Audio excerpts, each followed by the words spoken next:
अल्हम्दुलिल्लाहि रब्बिल आलमीन वस्सलातु वस्सलामु अला रसूलिहिल करीम अम्मा बाद। आप सभी को मालूम है कि आज क्या है, रिपब्लिक डे है। और कौन सी तारीख है? 26 तारीख है जनवरी महीने की। इस दिन क्या हुआ था? हाँ, इस दिन क्या हुआ था जी? संविधान लागू हुआ था। कॉन्स्टिट्यूशन ऑफ इंडिया लागू हुआ था। ठीक है, देखिए हमारे देश में बहुत सारे धर्म के लोग रहते हैं। हिंदू है, ईसाई है, सिख है, बौद्ध है, मुसलमान है, जैन है, और जिनका रिकॉर्ड नहीं है या जो जिनका नाम रजिस्टर नहीं है, उस तरह के भी बहुत सारे धर्म हैं। जैसे झारखंड में सरना धर्म है, कर्नाटक में लिंगायत धर्म है। तो इस तरह हमारे देश में बहुत सारे धर्म के लोग रहते हैं। इसी तरह हमारे देश में बहुत सारी जातियां रहती हैं।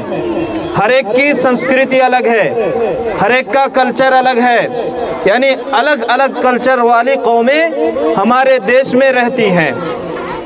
आप चले जाइए कलकत्ता में, वहाँ का कल्चर अलग मिलेगा। मुंबई चले जाइए, वहाँ का कल्चर अलग मिलेगा। नागालैंड चले जाइए तो वहाँ तो और अजीब कल्चर मिलेगा। आदिवासियों का कल्चर अलग है। तो हर एक का कल्चर देखा गया। भीमराव अंबेडकर जी के अध्यक्षता में जो कमेटी बनाई गई, उस कमेटी ने इन तमाम चीज़ों को देखा कि इस देश में हर धर्म के लोग रहते हैं, हर जाति के लोग रहते हैं, अलग अलग बोली बोलने वाले लोग रहते हैं, अलग अलग संस्कृति रखने वाले लोग रहते हैं। तो उनके लिए कानून किस तरह से बनाया जाए, उनके लिए एक ऐसा कानून बनाया जाए जो हर एक को आज़ादी के साथ रहने का अवसर प्रदान करे। तो भीमराव अंबेडकर जी की कमेटी ने कई साल लगा करके कानून बनाया और उसके बाद 1950 26 जनवरी को यह कानून लागू हुआ। अब आपसे सवाल हो सकता है, प्यारे बच्चों, आपसे सवाल है कि इस कानून में क्या मुसलमानों का कोई योगदान है? नहीं है? कैसे बोल रहे हो कि नहीं है जी? जितने कृषि कानून है, कृषि कानून सर से पूछ लीजिएगा। जो खेती बाड़ी, हर एक किसान का बेटा है ना।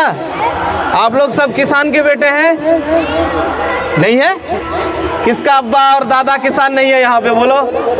हर कोई खेती बाड़ी करता है, खेतों में काम करता है। इधर काम की चीज़ें मैं बता रहा हूँ, सिर्फ नाचने गाने से कुछ नहीं होता है। अपना नॉलेज बढ़ाओ, ठीक है? आपका बाप दादा, हमारा बाप दादा किसान था, तो कृषि यानी किसान जो खेती बाड़ी वाला कानून है, ज़्यादातर मुस्लिम शासकों ने जो कानून बनाए थे, और उसमें सबसे नंबर 1 शेरशाह सूरी का नाम है।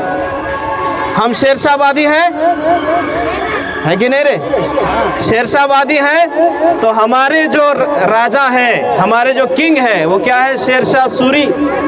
उन्होंने जो कृषि कानून बनाया था, उनका ज़्यादातर भाग जो है आज इंडिया के कानून में शामिल है। और शामिल ही नहीं, बल्कि आप रोज़ाना जो बोलते हो ना, वो कानून था फारसी में। अब रोज़ाना वो फारसी और अरबी के वर्ड्स आप खुद बोलते हो। जैसे दाखिल खारिज सुने हैं आप लोग? दाखिल करना, खारिज करना, ये कौन सा वर्ड है? इंग्लिश वर्ड है, ये अरबी वर्ड है। आप रैयती ज़मीन बोलते हैं, रैया। रैया मतलब जनता होता है, जनता की ज़मीन, उसको रैयती ज़मीन बोलते हैं। मजरूआ ज़मीन, ये सब अरबी वर्ड है जो कानून में शामिल है। मजरूआ ज़मीन यानी जिस ज़मीन में खेती बाड़ी होती है उसको मजरूआ बोलते हैं, और जिसमें खेती बाड़ी नहीं होती है उसको गैर मजरूआ बोलते हैं। ठीक है? रबी फसल, खरीफ फसल आप बोलते हैं, तो ये सब अरबी वर्ड है। अमीन बोलते हैं, अमीन किसको बोलते हैं? मोहरिल। असल में मोहरिल है मुहर्रिर।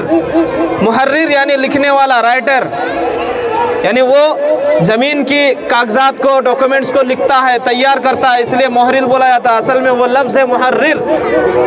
तो इससे आप लोगों को पता चल रहा है कि हम मुसलमानों का इंडिया के कॉन्स्टिट्यूशन में कितना बड़ा योगदान है। कृषि कानून ज़्यादातर मुसलमानों का बनाया हुआ है, जो आज भी अंग्रेज़ों ने भी उसको लागू रखा। यानी मुसलमानों के बाद अंग्रेज़ आए, अंग्रेज़ों ने भी उसको नहीं बदला, क्योंकि इतना अच्छा कानून बनाया था मुसलमानों ने कि उससे बेहतर कानून कोई मिला नहीं। उसके बाद फिर उन्होंने इसी को लागू किया। फिर भारत का जब संविधान बना तो संविधान कमेटी ने भी इसी को बरकरार रखा। तो इसलिए आपको ये गर्व से कहना चाहिए कि हिंदुस्तान के कॉन्स्टिट्यूशन में हम मुसलमानों का योगदान है और फिर शेर शाह सूरी का भी योगदान है।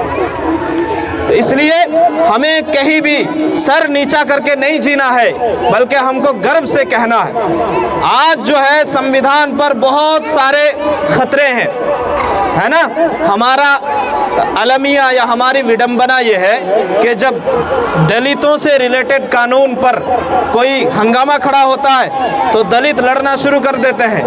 नागालैंड वालों के लिए, नागालैंड वाले के विरोध में कोई कानून बनता है तो वो लोग जो है आंदोलन करते हैं। किसानों के विरोध में कोई गैर कानूनी बिल पास किया जाता है तो किसान लोग अकेले लड़ते हैं। मुसलमानों के खिलाफ कोई गैर कानूनी बिल पास होता है तो उसमें अकेले मुसलमान लड़ते हैं। यानी बहुत सारी कम्युनिटियों को टारगेट करके आज जो है उनके हुकूक और अधिकार दिलाने वाले जो कानून है, जो एक्ट है, उनको प्रभावित करने की कोशिश होती है। और तमाम कम्युनिटी एक साथ आने के बजाय अलग अलग वो लोग आवाज़ उठाते हैं, जिसका नतीजा ये निकलता है कि हर एक को खाया जा रहा है, हर एक को सताया जा रहा है। होना ये चाहिए कि इस भारत में, इस देश में जितनी कम्युनिटीज़ हैं, किसी भी कम्युनिटी पर अगर कोई गैर कानूनी बिल थोपा जाता है तो उसमें सारे कम्युनिटीज़ को निकल जाना चाहिए। यही कानून की रक्षा है, यही कानून की रक्षा है। सिर्फ आप झंडा फहरा देंगे